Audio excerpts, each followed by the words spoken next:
والصلاة والسلام على من لا نبي بعده اما بعد فاعوذ بالله من الشيطان الرجيم بسم الله الرحمن الرحيم اللهم رب اشرح لي صدري ويسر لي امري واحلل عقدة من لساني يفقهوا قولي واجعل لي وزيرا من اهلي اللهم رب زدنا علما نافعا اللهم صل على سيدنا مولانا محمد طب القلوب ودوائها وعافية الأبدان وشفائها ونور الأبصار وضيائها وعلى آله وصحبه وبارك وسلم دائما أبدا يا رب بالمصطفى بلغ مقاصدنا واغفر لنا ما مضى يا واسع الكرم مولاي صل وسلم دائما أبدا على حبيبك خير الخلق كلهم۔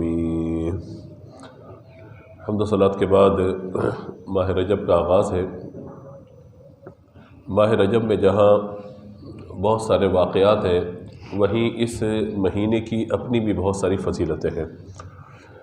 رحمت عالم صلی اللہ تعالی علیہ وآلہ وسلم ماہ رجب میں یہ دعا پڑھا کرتے تھے، اللہم بارک لنا فی رجب و شعبان وبلغنا رمضان۔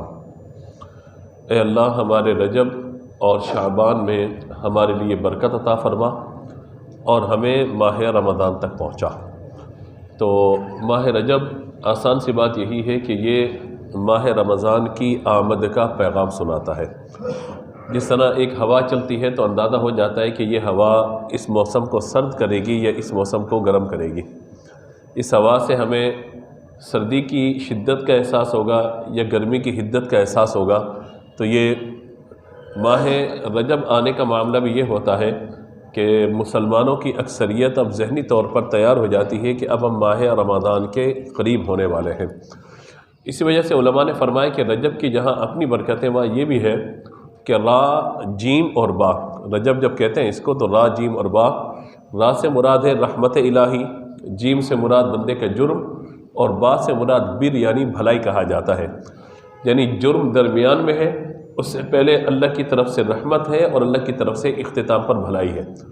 یعنی بندے کا جرم درمیان میں رہ جاتا ہے اور اللہ کی رحمت اور اللہ کی طرف سے بھلائی اس کے گناہوں کو معاف کر دیتی ہے، اس کی خطاؤں سے اسے درگزر کر دیتی ہے۔ اسی لیے فرمایا گیا، بعض صوفیہ کا یہ قول ہے کہ اللہ تعالیٰ تو دعا قبول کرنے والا ہے، اس سے انکار نہیں ہے، وہی دعا قبول کرتا ہے جب بھی بندہ دعا کرے۔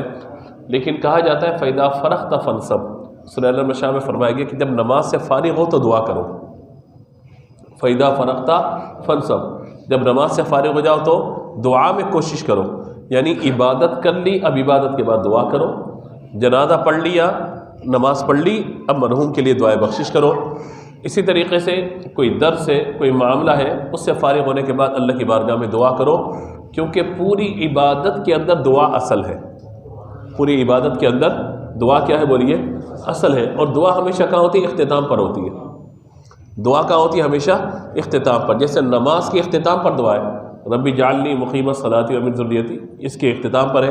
نماز جنازہ میں بھی آپ بھی دیکھیے دعا کہاں پر ہے؟ اختتام پر ہے۔ آپ کھانا کھاتے ہیں، پانی پیتے ہیں، دعا کہاں پر ہے؟ بولیے نا، اختتام پر ہے۔ آپ تمام چیزوں کو دیکھ لیجیے، دعا آپ کو اختتام پر ملے گی۔ یعنی یہ شکر ادا کرنے کا اور اللہ تبارک و تعالیٰ کی بارگاہ میں جو اس نے نعمتیں عطا فرمائی ہیں اس پر شکر ادا کرنے کا طریقہ ہے یہ کہ دعا اختتام پر ہو۔ اب جب اختتام پر دعا ہے تو فرمایا کہ ماہ رجب کی شان یہ ہے، یعنی دعا تو کبھی بھی قبول ہو سکتی ہے۔ فرمایا کہ عبادت کے بعد اختتام پہ دعا کی جائے، یا اگر آغاز میں بھی دعا کر لے بندہ، جب چاہے دعا کر لے۔ لیکن فرمایا ماہ رجب یہ وہ مقام ہے، وہ مہینہ ہے، وہ وقت ہے، وہ دن ہے، وہ راتیں ہیں کہ ان راتوں میں کی جانے والی ہر دعا اللہ تعالیٰ اپنی بارگاہ میں قبول فرماتا ہے۔ تو رجب میں مانگے جانے والی دعا رد نہیں ہوتی۔ جیسے ماہ رمضان کے بارے میں بھی ہے، یہ جمعے کے دن کے بارے میں بھی ہے، لیکن ایک پورے مہینے کے بارے میں اگر ہم بات کریں ماہ رمضان کے علاوہ تو یہ ماہ رجب ہے، جسے اللہ تعالیٰ نے عزت و حرمت والے مہینوں میں شامل فرمایا۔ تو لہذا ہمیں کوشش کرنی چاہیے کہ ماہ رجب میں اپنے آپ کو تیار کرنا شروع کریں۔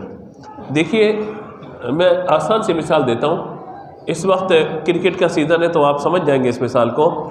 کوئی بھی پلیئر کرکٹ کھیلنے والا بولر اور بیٹسمین اور ڈائریکٹ میدان میں آ کر نہیں کھیل رہا ہوتا، بلکہ پہلے پریکٹس کر رہا ہوتا ہے۔ ہم کوئی بھی کام کرتے ہیں اس کی پہلے پلاننگ کرتے ہیں، پریکٹس کرتے ہیں، اور جب کام کرنے کا وقت آتا ہے تو پھر اس کام کو نعت پڑھنے والا نعت کی پریکٹس کرے گا۔ اب جیسے حفاظ کرام ہیں، یعنی ہم جیسے وہ اچھے اچھے حافظ تو پورا سال پڑھتے رہتے ہیں، مجھ جیسے لوگ کیا کرتے ہیں کہ جب رجب شروع ہوتا ہے تو قرآن اٹھا کے بیٹھ جاتے ہیں، پھر رمضان میں تراویح سنانی ہے تو ذرا قرآن پاک کی پریکٹس شروع کر دی جائے، دہرانا شروع کر دی جائے، تیاری شروع کر دی جائے تاکہ رمضان تک بڑا بھرپور ہو جائے۔ لیکن اگر جو حافظ پورا سال نہ پڑھے اور رجب کا چاند نظر آ جائے پھر بھی نہ پڑھے تو رمضان میں وہ تیار رہے کہ پھر وہ مصلی پہ کھڑا کیسے ہوگا، اس کے لیے بڑی مشکل ہو جاتی ہے اگر وہ رمضان سے پہلے 2-4 ختم نہ کر لے، اگر کس کو سنا نہ دے، قرآن کا دور نہ کر لے تو یہ مشکل ہوتا ہے کہ براہ راست یعنی ڈائریکٹ آ کر وہ مصلی پہ کھڑا ہو جائے، مشکل ہوتا ہے اس کے لیے۔ اس لیے رمضان سے پہلے تیاری، پھر ماہ رمضان میں بھی دن میں 1-2 مرتبہ پڑھنا، اس کے بعد پھر تراویح میں جب کھڑا ہوتا ہے بندہ تو ترتیب بناتا ہے ہر رکعت میں مجھے اتنا پڑھنا ہے تاکہ 20 رکعت کے اندر میں اتنا سوا پارہ 1.5 پارہ اپنا مکمل کر سکوں۔ تو یہ ایک پریکٹس پہلے ہوتی ہے، پرفارمنس بعد میں ہوتی ہے، بات سمجھے، پریکٹس پہلے پرفارمنس بعد میں۔ ماہ رجب و شعبان میں حضور کا طریقہ یہ رہا صلی اللہ تعالیٰ علیہ وآلہ وسلم، رجب میں تو عمومی طور پر اور شعبان میں خاص طور پر نبی مکرم علیہ الصلوۃ والسلام نفل روزے رکھا کرتے تھے۔ حالانکہ حضور کو تیاری کی کیا حاجت ہے، لیکن حضور کو دیکھ کر صحابہ نے یہ عمل شروع کیا تو رمضان میں ان کے لیے عبادت کرنا، روزے رکھنا آسان ہو گیا۔ کہا جاتا ہے کہ رجب یہ بیج بونے کا مہینہ ہے، شعبان آنسوؤں سے سیراب کرنے کا مہینہ ہے اس کھیتی کو، اور ماہ رمضان فصل کاٹنے کا مہینہ ہے۔ اب جو بیج نہ ڈالے ماہ رجب میں، شعبان میں اس کی سیرابی نہ کرے آنسوؤں سے، رمضان میں فصل کیسے کاٹے گا؟ ایک اور ہمارے یہاں معاملہ ہے، وہ یہ ہے کہ ماہ رمضان میں لوگ زکوٰۃ وغیرہ نکالتے ہیں، اچھی بات ہے، لیکن صحابہ کرام علیہم رضوان کا معمول یہ تھا کہ ماہ شعبان میں تمام عدالتوں پر، یعنی جو ان پر قضا نافذ کرنی ہوتی ہے، فیصلے کرنے ہوتے ہیں، وہ سب ہو جاتے، اپنے مالوں کی زکوٰۃ ادا کر دیتے، تمام معاملات سے ماہ شعبان میں فارغ ہو جاتے اور ماہ رمضان مکمل اللہ کی عبادت کے لیے وقف کر دیتے تھے۔ ماہ رمضان کمائی کا مہینہ ہے، ماہ رمضان بولیے، لیکن کس چیز کی کمائی کا مہینہ ہے؟ دوستوں نے سمجھ لیا کہ بلیک میلنگ کریں اور جو ہے وہ رمضان میں لوگ خریداری پر آئیں گے تو لوگ مہنگی مہنگی چیزیں بیچیں، یا بعض دوستوں نے سوچا کہ سیل لگا دیں، بھئی اتنا ہے تو اتنے % اپ ٹو آف، اور سیل لگا دیں، کمائی کا مہینہ ہے۔ بعض نے کہا کہ اس چیز کی کمائی کا، بعض نے کہا فروٹ کی کمائی کا، بعض نے کہا اسی کمائی کا۔ اللہ کے بندے، اصل کمائی نیکیاں ہیں، یہ نیکیوں کی کمائی کا مہینہ تھا، ہم نے کمائی لفظ لے لیا، نیکی ہٹا دیا، کہا میں رمضان تو کمائی کا مہینہ ہے، تو نیکیوں کی کمائی کا مہینہ تھا۔ یہ وہ نیکیاں ہوتی کہ جو اللہ تعالیٰ کی بارگاہ سے شرف قبولیت حاصل کرنے کے بعد میرے اور آپ کے لیے آخرت کا بہت بڑا ذخیرہ ہو جاتی، کیونکہ رمضان میں دائرے کے روزہ بھی رکھنا ہے، تراویح بھی ادا کرنی ہے، قرآن پاک کی تلاوت بھی ہے، سحری افطار کے معاملات ہیں، عبادت کا مہینہ ہے۔ اسی لیے ترتیب آپ دیکھیے، رجب اللہ کا مہینہ، شہر اللہ کہا گیا ہے اس کو، اللہ کا مہینہ، اللہ کا مہینہ۔ رمضان الشعبان الشہری، حضور نے فرمایا شعبان میرا مہینہ ہے، اور رمضان کو فرمایا میری امت کا مہینہ ہے۔ وہی ترتیب کے تینوں مہینے ایک ساتھ ہیں۔ بعض صوفیاء کا تو یہ معمول رہا کہ وہ ماہ رمضان سے قبل ماہ رجب و شعبان کے نفل روزے رکھا کرتے تھے، یعنی وہ کہتے ہیں شعبان اور رمضان، رجب اور شعبان یہ 2 مہینے ہماری پریکٹس کے ہیں، جب رمضان آئے گا تو ہم اس سے زیادہ عبادت کے لیے تیار ہو چکے ہوں گے۔ جیسے اگر کسی شخص کو ڈاکٹر مشورہ دے کہ بھائی آپ نے واک کرنی ہے اور چہل قدمی کرنی ہے شروع میں، اس کے بعد 15 منٹ کرنی ہے، پھر 20 منٹ پہ، پھر 50 منٹ پر، تو ایسا نہیں ہے کہ پہلے دن بندہ 50 منٹ بھاگنا شروع کر دے، یا جب 10 کلومیٹر پہلے دن ہی چل لے گا تو پہلے دن 10 کلومیٹر چلے گا تو اگلے دن پھر اسپتال میں پڑا ہوا ہوگا اپنی ٹانگوں کو لے کر۔ تو ہوتا ہی ہے کہ شروع میں آپ 10 منٹ چلیں، 2 دن کے بعد آپ 5 منٹ بڑھا دیں، پھر 4 دن کے بعد آپ 10 منٹ بڑھا دیں، تو بتدریج آہستہ آہستہ آہستہ وہ جو ڈاکٹر نے اس کو تجویز کیا ہے یا وہ اپنی صحت کو بہتر کرنا چاہتا ہے واک کے ذریعے، چہل قدمی کے ذریعے، تو پھر ڈاکٹر کے بتائے ہوئے فارمولے پر وہ اپنے ٹارگٹ کو اچیو کرنے میں کامیاب ہو جائے گا۔ تو یہی طریقہ ہوتا ہے زندگی کو گزارنے کا۔ ہمارے یہاں ہوتا ہے جب سر پہ پڑتی ہے نا پھر کرتے ہیں، یعنی ہاں کریں گے، نفل روزے رکھیں گے، ہاں عبادت کی تیاری کریں گے، سب چیزیں کریں گے، ایک دم سے کیا ہوا، اور رمضان کا چاند نظر آ گیا، اوہ اب کیا کریں؟ اب ایک دم سے جو آتی ہے نا چیز، تو بندہ پھر بعض اوقات پہلے دن روزہ رکھ کے آخر میں سر پڑے بیٹھا ہوتا ہے، میرے سر میں درد، میری طبیعت خراب، کیونکہ پریکٹس پہلے نہیں ہوئی ہوتی۔ تو اللہ تبارک و تعالیٰ نے یہ مہینے جو ہمیں دیے ہیں، اور صرف یہ نہیں کہ ہمیں بتا دیا گیا بلکہ اس کی پریکٹیکل صورت ہمیں حضور اکرم صلی اللہ تعالیٰ علیہ وآلہ وسلم اور صحابہ کرام کی زندگی میں نظر آتی ہے۔ پریکٹیکل صورت یعنی تھیوری بھی ہمیں بتا دی گئی، اور پریکٹیکل کے لیے ذات پاک مصطفیٰ اور حضور کے صحابہ کا عمل بھی ہمیں بتا دیا گیا، دکھا دیا گیا، لکھ دیا گیا، سمجھا دیا گیا۔ اب ہماری ذمہ داری ہے کہ ہم پڑھنے کے بعد، سننے کے بعد اس کی امپلیمنٹیشن پر آ جائیں، عمل درآمد کرنے پر آ جائیں۔ جب عمل درآمد پر آئیں گے تو انشاءاللہ آسانی ہوتی چلی جائے گی۔ لیکن اگر تیاری کریں گے، ابھی تو رجب شروع ہوا ہے، چلو 27 رجب سے شروع کروں گا میں، اچھا 27 چلو ٹھیک ہے، 15 شعبان آنا بھی شروع کروں گا، تو جو یہ ہوتا ہے نا کہ جمعے سے نماز شروع کروں گا، نئے سال کے شروع میں یہ کام کروں گا، فلاں تاریخ سے شروع کروں گا، تو پھر وہ کرتا چلا جاتا ہے، کرتا چلا جاتا ہے۔ تو یعنی کیا کرتا چلا جاتا ہے؟ اپنی سوچ و فکر کو بڑھاتا چلا جاتا ہے، عمل اس کا نظر نہیں آ رہا ہوتا۔ تو بہت ضروری ہے کہ اس ماہ مبارک میں ہم ان چیزوں کو اختیار کریں۔ باقی یہ ہے کہ کیا کرنا چاہیے، تو پہلی بات یہ ہے کہ سب سے پہلے بندہ اپنے فرائض و نوافل کو مضبوط کرے۔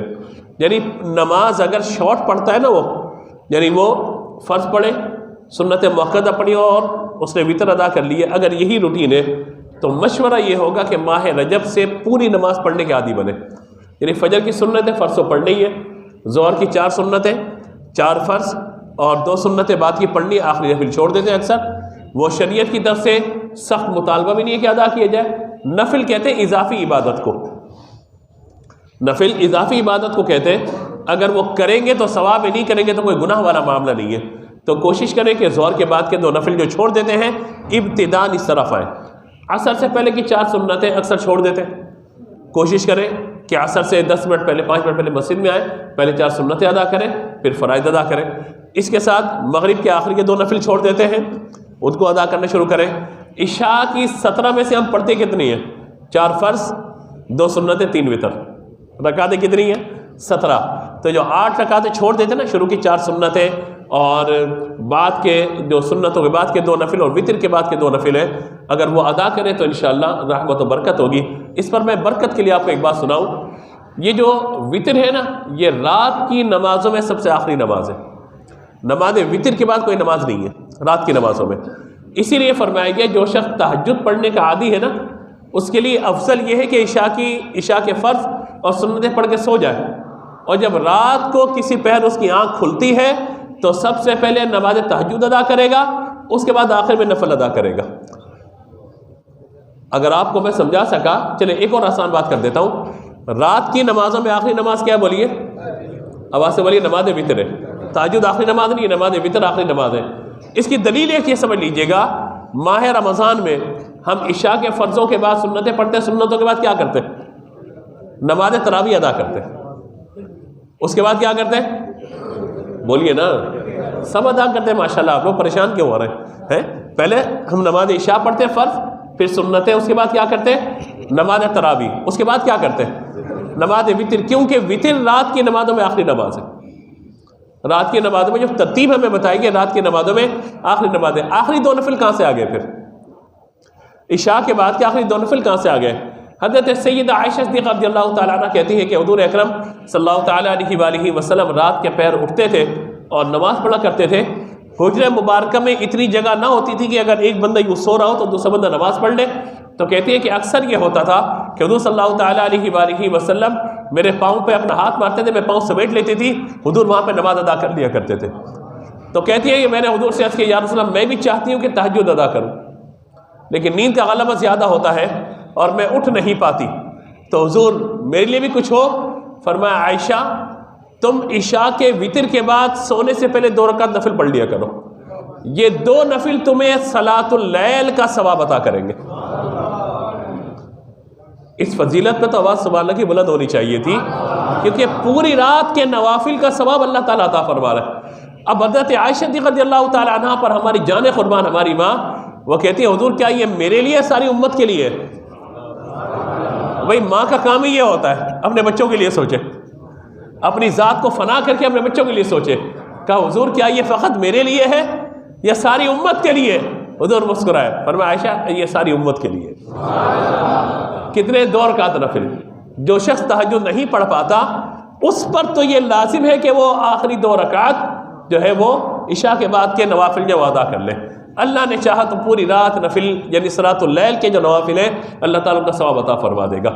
تو ہم پہلی چیز ماہ رجب میں آج یہ عہد کر کے اٹھیں کہ نماز پوری پڑھیں گے انشاءاللہ. پہلی چیز یہاں پر آ جائے. میں کہتا ہوں اگر پوری نماز پڑھنے کے ہم عادی ہو جائے نا یہ بہت بڑا کام ہوگا. اس کے بعد کیا کرنا ہے؟ اس کے بعد یہ ہے کہ تسبیح فاطمہ، ہر نماز کے بعد آیت الکرسی اور تسبیح فاطمہ. تسبیح فاطمہ کیا ہے؟ آپ دیکھیے ایک باپ اپنی بیٹی کو جو دیتے ہیں بہت بڑا وہ ہوتا ہے معاملہ. ہم کسی اور کو بتاتے ہیں اچھی بات ہے، لیکن حضور صلی اللہ تعالیٰ علیہ وآلہ وسلم نے اپنی بیٹی کو جو بتایا ہوگا کتنی بڑی بات ہوگی. اور صحابہ کرام آئے تھے حضور کے پاس، یا رسول اللہ بہت سارے ہمارے صحابہ ہیں، ہمارے ساتھی ہیں جنہیں اللہ نے مال میں وسعت دی، وہ مال میں آگے بڑھ گئے. بہت سارے جنہیں اللہ نے طاقت دی وہ جہاد میں آگے بڑھ گئے. ہم کمزور ہیں، نہ جہاد کر سکتے ہیں اور نہ ہی ہمارے پاس مال ہے کہ ہم خرچ کر کے اس ثواب کو حاصل کریں. ہم کیا کریں؟ تو حضور اکرم صلی اللہ تعالیٰ علیہ وآلہ وسلم نے فرمایا اللہ تعالیٰ تمہیں اس ثواب میں حصہ عطا فرمائے گا. تم ہر نماز کے بعد 33 مرتبہ سبحان اللہ، 33 مرتبہ الحمدللہ، 34 مرتبہ اللہ اکبر پڑھ لیا کرو.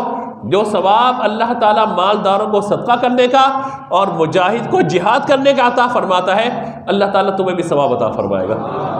کتنا بڑا ثواب ہے نا، کتنا عظیم و شان ثواب ہے. اور اگر پڑھنا شروع کریں گے آپ کو شاید 1 یا 1.5 منٹ لگے گا.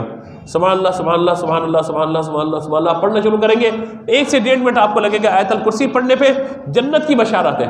جو نماز کے بعد آیت الکرسی پڑھے گا جیسے ہی مرے گا جنت میں چلا جائے گا. تو کتنا بڑا انعام ہے. اور دوسرا تسبیح فاطمہ، یہ معمول اگر بنانے کم از کم اتنا ہی، زیادہ کرنا ہے زیادہ کریں، کم از کم اتنے پہ آ جائے کہ پوری نماز سنت موقدہ غیر موقدہ نوافل تمام چیزیں فرائض کے ساتھ ساتھ اور اس کے ساتھ ساتھ ہر نماز کے بعد آیت الکرسی تسبیح فاطمہ. آپ دیکھیے گا کہ ایک ایک قطرہ روحانیت کا آپ کے دل پہ اثر کرتا چلا جائے گا اور اللہ تعالیٰ کی رحمت سے عبادت میں دل لگنا شروع ہو جائے گا. آخری کام یہ کرنا ہے کہ جب بھی ان چیزوں سے فارغ ہو اللہ کی بارگاہ میں دعا کو معمول بنائیں. اللہ سے مانگیں، اللہ سے مانگیں. ہم لوگوں سے مانگ رہے ہوتے ہیں، اللہ سے مانگیں. جتنا مانگیں گے ملے گا. دوستوں سے مانگتے کم ملے گا. یار مجھے 10 لاکھ چاہیے، وہ کہے گا نہیں یار 1 لاکھ لے لو، 10,000 لے لو. تو مجھ سے اللہ سے 10 لاکھ مانگیں گے نا اللہ 10 کروڑ عطا فرمائے گا. مانگنے والا ہونا چاہیے، اس کے خزانے میں کوئی کمی نہیں ہے. مال مانگے، نعمت مانگے، صحت مانگی، جو مانگنا ہے اللہ تبارک و تعالیٰ سے مانگے. اور جو صدق دل سے مانگتا ہے اللہ تعالیٰ سے ضرور عطا فرماتا ہے. تو ماہ رجب کی رحمت برکت اللہ تعالیٰ مجھے اور آپ کو سب کو عطا فرمائے. مجھ سے گفتگو میں کوئی غلطی ہوئی اللہ کی بارگاہ میں معافی کا طلبگار ہوں. آسان ہوگی اس کے بعد سنت ادا کیجیے.